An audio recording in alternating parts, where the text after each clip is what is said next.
Howdy ho, everybody. I am Donut, and I'm here with my fiance. They're mates. I have seen South Park up to season 20-something. I watch Get Lines. This is, of course, a Black Lives Matter, all cops are bastards, and trans rights supporting channel. You better be believing that too, or you can get the fuck out of here. This is season 6, episode 7. Simpsons already did it. Ah, yes. So, I have heard this phrase before. I don't know if it's a South Park thing or South Park is riffing on the phrase. So I'm assuming this is going to be an episode full of, like, the boys try to do a thing, but Simpsons already did it, and therefore it's not cool. Okay. Gotcha. If you want to see the full length of this, check it out on Patreon below for $4 a month.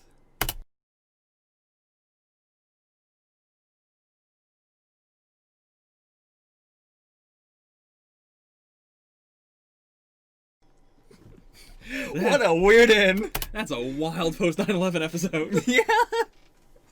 And it's really weird. We just had the 9/11 episode, and now it's, it was gonna happen anyway. So, what would you rate this episode? It might be a 10 out of 10 for me. Really? I think I'm going to give it a 5 out of 10. Okay. I think I probably would have given it a 10 out of 10 when I first watched it. Okay. But I think this is a really good episode when you first watch it. Kind of a, you know, it's one of those ones where I remember the episode so clearly as well. So, but yeah, it's you know, it's one of those ones that's really unique. I love watching it for the first time. Now, watching it for, like, what is this, my 5th, 6th time fucking watching this episode? Right. It's like, I'm going to give it a 5 out of 10. Okay, sure. But, yeah. You know, want to talk about the episode? I do want to talk about the episode. Your overall thoughts? So, first of all, I'm actually pretty surprised that this is a direct continuation episode. Like, as opposed to, like, I mean, South Park has canon. Like, things do continue on. Yeah. But this is absolutely the end of last episode dovetails right into this episode and also, like, spoils a bit of it. Yeah. Spoils a bit of it, it's weird to say. I get, like, the chokes on dick thing, sure. Yeah. But, yeah. It's weird to say you spoiled it when it is like, carrying over from the last episode. Yeah. But yeah, like, this was almost like a two-parter, but, like, it is very difficult to determine what makes a two-parter in South Park and what doesn't. Right. Because a lot of times there is some heavy continuity that carries over, but it's not a 1 to 2. Yeah. But to be fair, like, this one also had so much Professor Chaos stuff. Like, this felt so much like a two-parter. Yeah. But I don't think it's considered a two-parter. Huh. It might be, but I don't think it is. It might just be, like, an extremely... Yeah, I guess so. Because it also feels weird to call it a two-parter because it doesn't resolve everything by the end. Yeah, that's true. Like, Butters is still going to be Professor Chaos, I assume. Yeah, like, nothing has changed that. Yeah. We still have to get the results from what happened to Miss Jokes on Dick, which right now, I guess I'll call that... She's probably allergic to shellfish. Okay. So, the boys really did kill her. I do like that they tied back in the, not Mr. Garrison, what is Mr. Mackey, like, plot line back into that as well. Yeah. Like, again, I love all the continuity stuff like that. Like, it's so easy to do an offhanded reference to another episode, but to be able to tie it into the plot, I think, is a lot harder. So I always appreciate that sort of stuff. Yeah. Actually, I guess the sea people and the seamen from Mr. Mackey could have just combined in her stomach, and then they could have killed her. Oh, that's good. That's a good theory. Oh, yeah. Have you ever, you know, gotten sea people? Oh, absolutely not. When I was very young, I don't know if it was my parents or one of my teachers who just brought it up and was like, "Yeah, that's a scam. Don't do it." Yeah, I wasn't sure if that was even a thing up there because I know sea people was very American. Yeah, I've mostly seen it in like comic books and stuff. Yeah, that's primarily where it was advertised. Yeah. Like, sea people. Yeah, it's one of those like. It is one of the most fascinating scams to me because it's so obvious, but everybody just went, whatever. Yeah. You know? I think it has that harmless energy of, like, yeah, the kids are going to realize these aren't really tiny little people, but, you know, it's still a thing. It's still living things. Yeah, even though it is just a complete waste of money and pretty cruel to the animals. I mean, like, they're little sea brines, but what, you know. So it's like, it is like whatever, but at the same time, it's like, it is a waste of money, it's pointless, and they're living creatures. It's like a double whammy of just like, why? Just, you know. I mean, I know why, but money. But yeah, it's just it's real messed up. Yeah. It is the American sea people are like the American equivalent of like ramen. I think it really shows the difference in our culture during war, where we were like, what can we do as a cheap means of getting money really quick, and also like so you could ship it around you know, easily. Sea people. And Japan went, food. Yeah. But yeah, I got sea people, and I was extremely disappointed, so annoyed by it. I like went and got like fish after, like I immediately threw them away, and we just went and bought a fish instead. Because I mean, you can't even see them. Yeah. Like you need like a fucking magnifying glass to be able to even see what they're. And it's the most boring. Like I could have just gone. I live in rural America. I could just go outside with a cup in a creek, and I'm basically gonna get something cooler than that. Yeah. I captured myself as a kid an alligator snapping turtle. Jeez. Not a snapping turtle, an alligator snapping turtle. What in the world? It was specifically it had to have been somebody's pet that they just let go. Like they're just like, whatever. I guess it'll be fine in the wilderness or whatever. So me being a kid and being terrible, we just like put it in like we found it, grabbed it, put it in a box, and then went to show my like grandfather, and he was like, "What the fuck is wrong with you? I'm gonna take this to some animal." I don't know why the fuck he took it, but for all I know, he fucking just took it and just let it go somewhere. I don't know, but he said he was taking it somewhere. Okay. But anyway, so like there's so much cooler shit I could get than a fucking sea people. Sea people really feels like it should be like. We should have a sea people renaissance now that we have, big apartments and stuff where you can't find wildlife. Yeah. Like, this is the prime time to then be like, what if you had wilderness in your apartments? Sea people, too. Yeah, that's a good point. Now is the perfect time. Yeah. And also, just like, it would be a good invention for many other places that aren't America. Yeah. Where so much of America is very rural, and you can go in your... I came home one day as a kid, again, being as stupid and dumb as I am as a kid, came home carrying a snake by the tail, going, Grandpa, look what I caught! Your poor grandpa. And he specifically told me it was a venomous snake. The only reason it didn't bite me was because its fangs had receded because it ate. Okay. Like, snakes, after they eat, their fangs recede or something. Or maybe it's that specific snake or something. But I remember him like he threw it out in like the yard or whatever. Like he didn't do it, he just like grabbed it and threw it out in the yard. I was like, what the fuck is wrong with this? I'm venomous snake, you stupid idiot.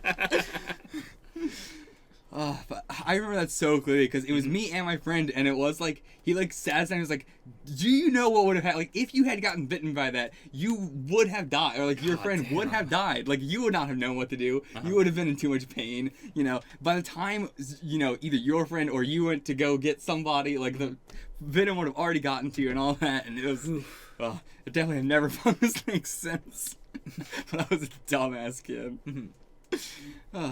But yeah, so sea people, lame. Yeah. Lame compared to a poisonous snake and alligator turtle. Boring. Alright, it's time for the flexing hour to stop.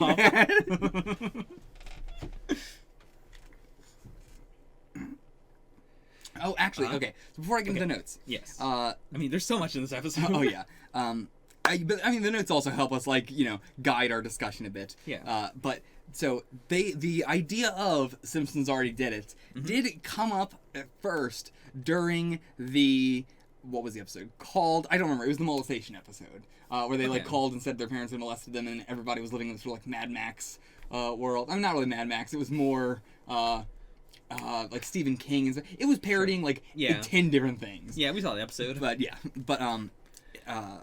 what was it? In that episode, they were going to do a I don't remember what specific it was, but Butters was going to blot out the sun as a for the religious figure sort of thing. But then we can't do that. Simpsons already did it, and so now much later they wanted to do they that has come up a couple other times as well. No specific examples. We're and that came up a couple of times. So we wanted to make an episode at one point to be okay, we're gonna do a Simpsons plot now and then, and you guys are just gonna have to fucking deal with it, okay? And it's true. Yeah. All ideas stem from something, as long as it is not it is one thing when you're just, doing a one-to-one or so closely that it's basically the same sort of thing, but I think this was a good example. This plot was basically that same plot from Treehouse of Horror, but it is also so different that it is its own thing. Everything's going to be based in something, it's just about if the execution is different enough. Yeah. If this episode was also about a tooth with bacteria and everything that's when it would be okay, even as a Simpsons already did a joke, it's not that fun. But yeah, so I think this was an excellent job to show, how stories can be similar and different. Yeah. And how valid that is. Anything you want to add towards that? I think it's a bold move to do also for what I imagine the South Park audience was at the time, which I imagine would be a lot of contrarians. Yeah. A lot of people who would be the kind of person to say, this sucks because Simpsons did it. Yeah, I think so. I think they also wanted to, address that in the audience as well. Mm-hmm. And also, you did. I'm 99% sure the concept of The Simpsons did originate from this. Yeah. All right.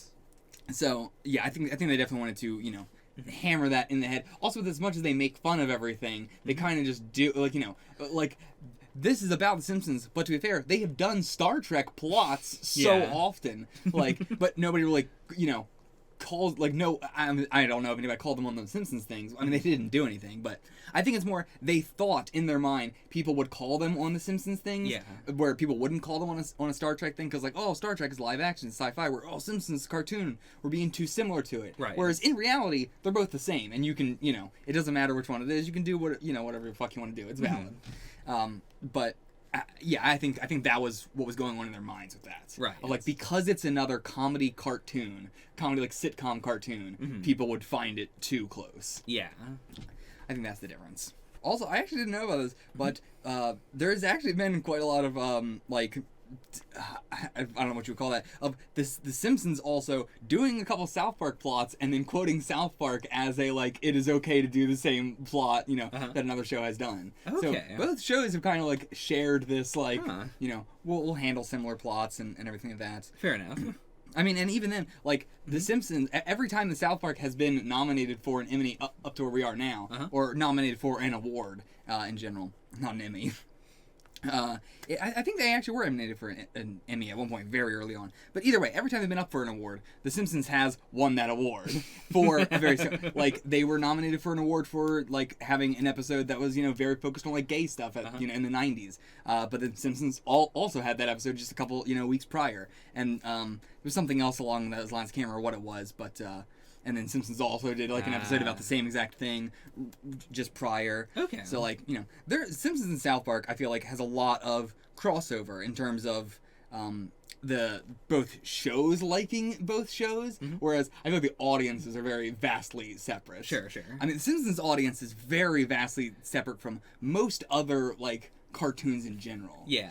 Simpsons has a very older audience now, whereas South Park, Family Guy, Futurama, all those have very younger audiences.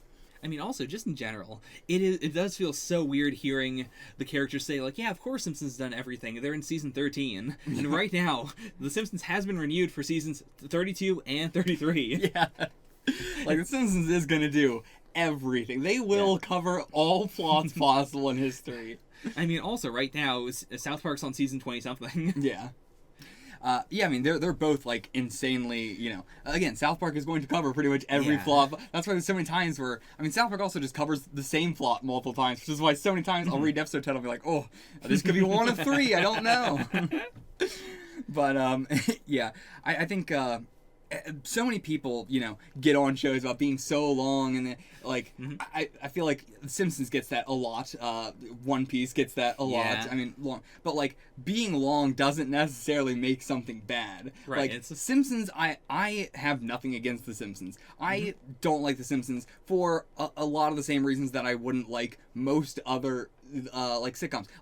The stuff I don't like about Simpsons is the stuff I don't like about Futurama, is the stuff I don't like about South Park, is it is the boring normal rom-com plots. I like when Simpsons does the absurdist kind of plots, which they do plenty. Simpsons I think is the closest to I would put them in the category of Simpsons, Futurama, and South Park in one category, and Family Guy, Cleveland Show, American Dad, all by the same creator in another. Sure. But no, I mean, I don't know. I guess I don't have what else other than Family Guy is popular that I know of.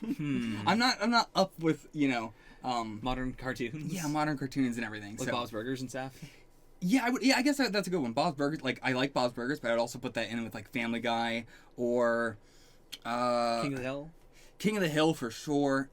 King of the Hill, I don't know. King of the Hill I would put in with Simpsons and South Park and everything. In that, they do a lot of normal, sitcom stuff while also doing absurdist stuff. Whereas like Family Guy does exclusively like just like bit jokes. You know? Yeah. Same with like American Dad, Cleveland Show. I mean, like it's that creator style. Robot Chicken as well, or like the more gag style versus the more episodic plot sitcom-y style. Like as absurdist and as absurdist as South Park and Futurama and Simpsons can be, they still follow that sitcom-y plot structure. Yeah. Whereas like Family Guy certainly does not. You know, Robot Chicken certainly does not. Bob's Burgers doesn't even really. Yeah. So Bob's Burgers a little bit more, but still. So yeah, I think there's definitely crossover with the audiences, but not a whole lot. When South Park did get to 200 episodes, the Simpsons crew did like send him a congratulatory message saying, "Congratulations on 200 episodes. We already did it twice."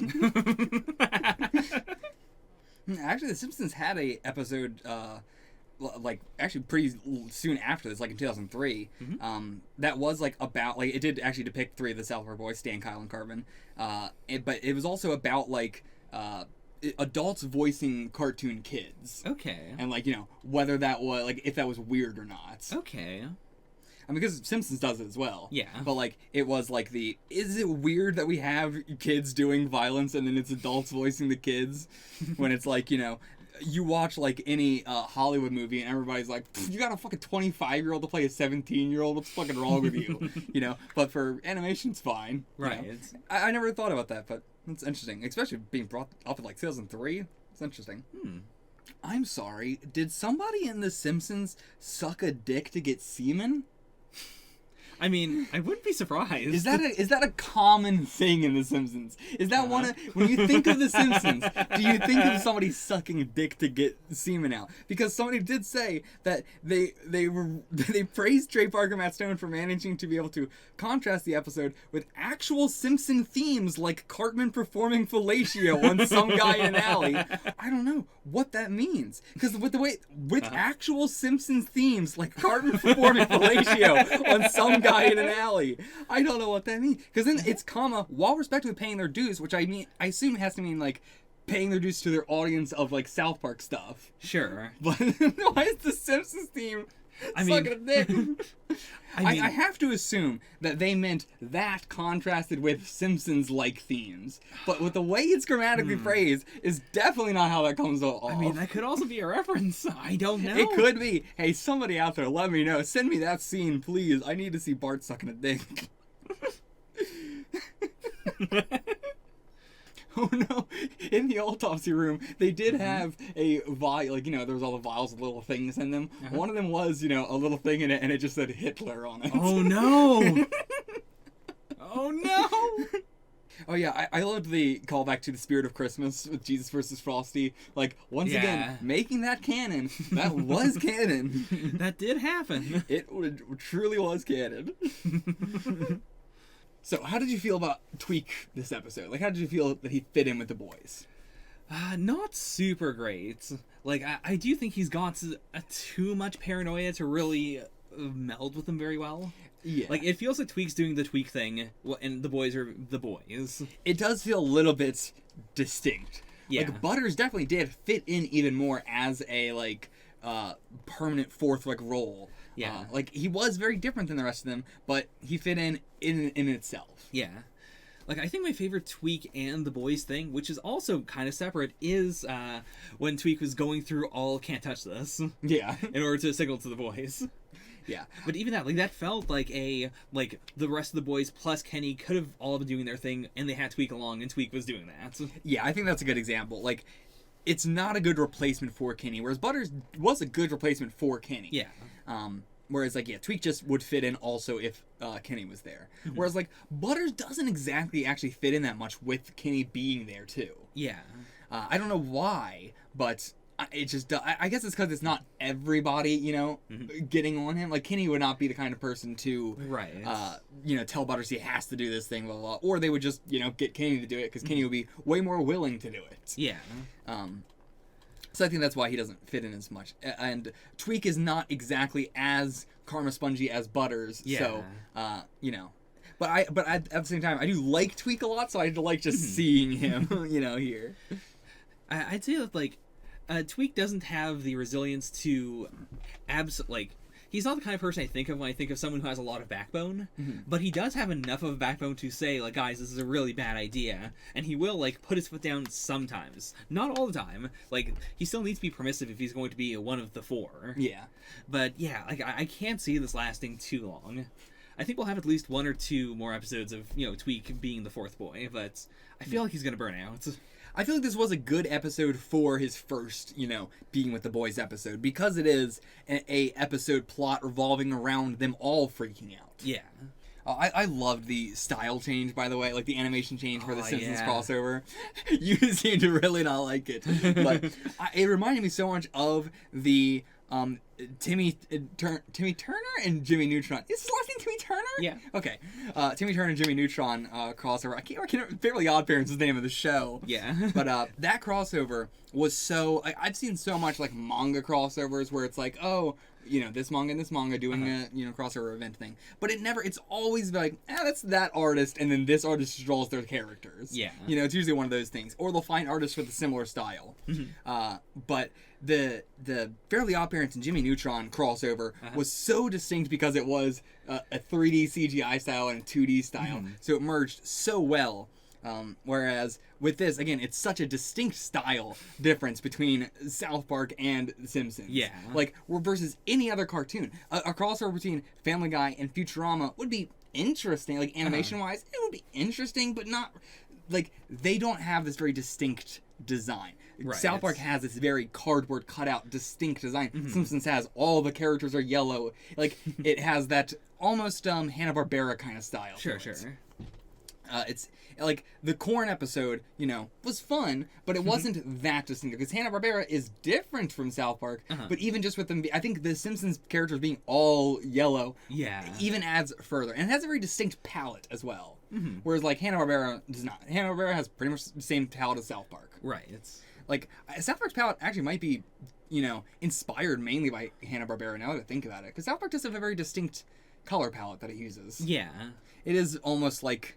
It's so much more dulled down than normal, than most other stuff, especially for a cartoon. Yeah. I mean, we talked about that a lot in season 1, of just, like, their color choice is very dull compared to almost any other cartoon, which is why it got a lot of attraction when it first came out. Yeah, like, imagine... Very Adult Swim, actually. Imagine a big part of that is that they originally did it all physically. Yeah.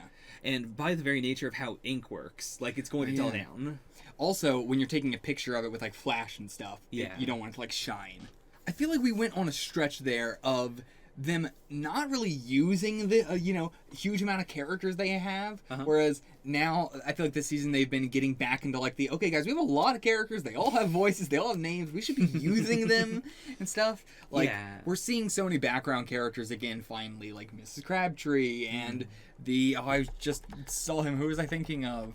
Bringing back Dougie as like a secondary character to Butters now, and who was I thinking of? Oh, Chef as well, like, giving him more roles now this season. All the boys as well. It's really nice seeing them, utilizing the characters they have. Yeah, I think that's also a big part of why this feels very much like, they found their stride with South Park. Yeah. Because now it does feel like I'm just watching episodes of a series that is, like, getting fully realized. Oh, yeah, for sure. Whereas before, like, each season was kind of, trying to do something different or doing its own thing. Yeah. And, like, this is presumably the Kennyless season, so, like, it has its own, like, gimmick as well. Yeah. Yeah, it's got its own thing, but... Yeah. So, alright, we will see you guys for the next episode, which is, of course, Red Hot Catholic Love. Oh, boy, wait, you brought up this title before. Have I? Yeah. I don't even remember when I did. It was a previous episode, and you're like, oh, I thought this episode was that episode, but that episode is Red Hot Catholic Love. Oh, okay. Well, I don't even remember what episode I said that about. Don't worry, neither do I. Reading that title, I don't remember what episode this even is. Oh, boy. So I will see you guys for that. Till then, get the fuck out of here.